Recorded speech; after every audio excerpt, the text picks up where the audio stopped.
বাংলাদেশে তাবিজের যে অবস্থা, আমি তাবিজের পুরো মাসালা ডিটেল আলোচনা করছি না, আমি শুধু একটা ধারণা দিচ্ছি, সির্ফ একটা ধারণা, কথা গুলিয়ে ফেলবেন।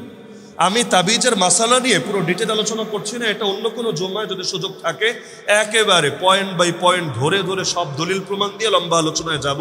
যদি কোরআনের কোন আয়াত লেখে তাবিজের কি হুকুম, নবীর কোনো দোয়া লেখে তাবিজের কি হুকুম, আর যদি ওই 1, 2, 3 বিভিন্ন সংখ্যা লেখে এর কি হুকুম, এটা ভিন্ন আলাপ, আমি ওদিকে যাচ্ছি না। আমি এই পয়েন্টটা শুধু ধরিয়ে দিচ্ছি, বাংলাদেশের অধিকাংশ তাবিজের মধ্যে শিরিক আছে। কিভাবে? আমার নিজের জীবনে যেই কয়েকটা তাবিজ আমি খুলে দেখেছি অথবা কেউ আমাকে দেখিয়েছে, এর বেশিরভাগগুলোর মধ্যে আমি ডাইরেক্ট শিরিক পেয়েছি। কেমন?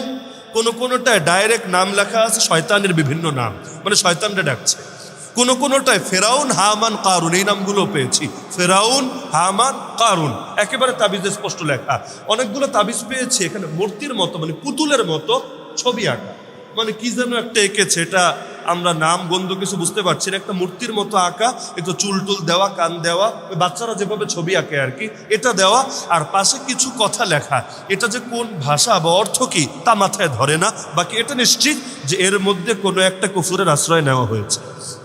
তো এখন বড় একটা সমস্যা হলো, বাংলাদেশে যারা তাবিজ লেখে, রাজবাড়ির অনেকে নারাজ হবে আমার এই কথা শুনলে, কিছু করার নেই, বাংলাদেশে যারা তাবিজ লেখে এদের বড় একটা অংশই ভালো আলেম না। বাস্তব না কি অবাস্তব? ভালো আলেম হওয়া ভিন্ন জিনিস, আর একটা আলিফ বা তাসা পড়তে পারে, আজান দিতে পারে, কোনো রকম নামাজ পড়ায় দিতে পারে, এটা ভিন্ন জিনিস। বাংলাদেশে যারা তাবিজ লেখে বড় অংশ বুঝেন তো, সবাই না, তবে সংখ্যাটা একেবারে কম না, 60-70% হবে অন্তত যারা আলেম না। আলেম না হওয়ার কারণে এরা কি করে? এরা বিভিন্ন বই থেকে তাবিজ লেখা শেখে, অথবা আজকাল তো যোগ আপডেট, গুগল সার্চ করে করে, অথবা টেলিগ্রামে বিভিন্ন চ্যানেল আছে এই তাবিজ তোমারের, এগুলো ফলো করে করে সেখান থেকে শেখে। এর ব্যাখ্যা নাই ওদের কাছে। আমি 1-2 জনকে জিজ্ঞাসাও করেছি, এই যে লিখলেন এর মানেটা কি, আপনি কি বুঝালেন? মূলত এর মধ্যে তো শিরিক দেখতে পাচ্ছি, কি বুঝালেন? বললো কি বুঝিয়েছি তা তো আমি বুঝি না, আমি তো অমুক জায়গায় পেয়েছি, আমি ব্যাস কপি পেস্ট করে জীবন চালায়া দিচ্ছি।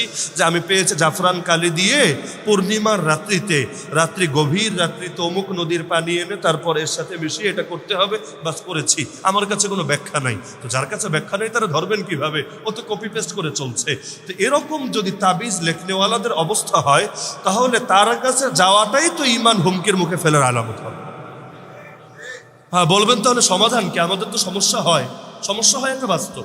কারো বাচ্চা রাতে ঘুমায় না, কান্নাকাটি করে, কারো দেখা যায় বাচ্চার শরীর হঠাৎ ভাঙতে শুরু করেছে, কারো জামাই বউর মধ্যে ঝামেলা দেখা দিয়েছে, কাউকে হলো অনেকে ক্ষতি করার জন্য জাদু টাদু করেছে, বিভিন্ন ঝামেলা হতে পারে, আমি অস্বীকার করছি না। এগুলো যে ঝামেলা হতে পারে এগুলো তো হাদিসের মধ্যেই আছে, কোরআনের বিভিন্ন আয়াত থেকেও বুঝে আসে। তো এগুলো সমাধান কি? আল্লাহ তো এমনি দোয়া শেখায় নাই, অমিন শাররি হাসিদিন ইযা হাসাদ, তার মানে হিংসুকের হিংসা মানুষের ক্ষতির কারণ হয়। তো বাঁচাতে দরকার, সমাধান কি? সমাধান মৌলিকভাবে তাবিজ না, সমাধান মৌলিকভাবে তাবিজ না। কারণ এই সমস্যাগুলো নবীর জামানায় ছিল নাকি ছিল না? ওই জামানায় হিংসা করতো কিনা, জাদু করতো কিনা, ওই জামানায় জিন এসে অনেকটা ধরতো কিনা? তাহলে ওই জামানায় সমাধান হতো কিভাবে? ইসলামের মূল সমাধান হলো রুকিয়া, বাংলায় বলে ঝাড়ফুঁক। ইসলামের মূল সমাধান কি? আরবিতে বলে রুকিয়া, রুকাইয়া বললেন না, রুকাইয়া আবার বেডিগো নাম, এটা না, রুকিয়া। আর বাংলায় অনুবাদ হলো ঝাড়ফুঁক। কোন ঝাড়ফুঁক? আল্লাহ নবীজির জীবনী পড়লে দেখবেন, আল্লাহ নবীজি কোরআনের বিভিন্ন আয়াত পড়ে অথবা বিভিন্ন দোয়া পড়ে ঝাড়ফুঁক করে দিতেন, সঙ্গে সঙ্গে সমাধান হতো। এমনকি অনেক সময় এমনও হতো যে আল্লাহ নবী নিজের হাত বুলিয়ে ব্যাস একটা বাক্য বলে দিতেন, কেচ্ছা খতম। যেমন এক জিনে ধরা রোগীকে নবীর কাছে আনা হলো, আল্লাহ নবী তার বুকের মধ্যে নিজের হাতটা রাখলেন, হাত রেখে বললেন, উখরুজ আদুওয়াল্লাহ ফাইন্নী আনা রাসূলুল্লাহ, আল্লাহর দুশমন শরীর ছেড়ে বের হয়ে যা, আমি আল্লাহর রাসূল তোকে বলছি, বের হয়ে যা। ব্যাস বলতে দেরি, সঙ্গে সঙ্গে সুস্থ হতে দেরি। যে ইসলামের মূল তরিকা কি? ঝাড়ফুঁক, মাথায় রাখবেন, ইসলামের মূল তরিকা কি? ঝাড়ফুঁক। সকালে কি কি আমল করলে সন্ধ্যা পর্যন্ত কোনো ক্ষতি হবে না, সন্ধ্যায় কি কি আমল করলে সকাল পর্যন্ত কোনো ক্ষতি হবে না, এগুলো হাদিসের দ্বারাই সাব্যস্ত এবং দোয়ার এই বইগুলো বাজারে পাওয়া যায়। আমার নিজেরও লেখা আছে, বহুত জনের আছে। যে কোনো একটা সংগ্রহ করে বা আপনি বিভিন্ন অ্যাপও পাবেন, গুগলে সার্চ করলেও পাবেন। আল্লাহর নবীর সহি হাদিসে বর্ণিত, উল্টাপাল্টা না, সহি হাদিসে বর্ণিত যে দোয়াগুলো আছে, আযকারুস সাবাহি ওয়াল মাসা, সকাল এবং সন্ধ্যার জিকির এবং দোয়া, আমরা আমাদের মাদ্রাসায় সব ছাত্রদের বাধ্যতামূলকভাবে পড়াই। এগুলো যদি আপনি সকাল সন্ধ্যা পড়েন, ঘুমের আগে পড়েন, নিয়মিত পাঠ করেন, কিছু আছে ফরজ নামাজের পরে, ইনশাআল্লাহ কেউ কোনো ক্ষতি করতে পারবে না আপনার। তাও যদি করেও সেগুলোর সমাধানও কোরআন দ্বারাই হবে, সেগুলোর সমাধানও হাদিস দ্বারাই হবে। কোরআনের বহু আয়াতে আল্লাহ তাআলা এই পাওয়ার রেখেছেন, বড় বড় সমস্যাকে অনায়াসে সমাধান করতে পারে। অনেকগুলো আপনারা পারেন, যেমন আয়াতুল কুরসি পারেন না, শেষ তিন কুল হু আল্লাহু আহাদ, কুল আউযু বিরাব্বিল ফালাক, কুল আউযু বিরাব্বিন নাস পারেন না?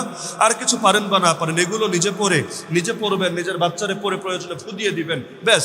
এগুলো হলো ইসলামের মূল সমাধান, ওই তাবিজ তোমার না। আজকাল গণহারে লোকে তাবিজ বাঁধে, এই বাচ্চাদের দেখলেই দেখা যায় হাতে একটা দাগা বেঁধে রেখেছে, কোমরে একটা বেঁধে রেখেছে। কি সমস্যা? এই সমস্যা। আচ্ছা, এই সমস্যার সমাধান তো হাদিসে আছে, তুমি নিলে না কেন? বলবে এক একজনের এক এক কথা। কেউ এটাও বলে আমি পড়তে পারি না, তো বাচ্চারে ফু দিব কিভাবে? তুমি যদি পড়তে না পারো, অন্তত অডিও চালু করো, বাসায় ইউটিউব থেকে তুমি অডিও শোনাও।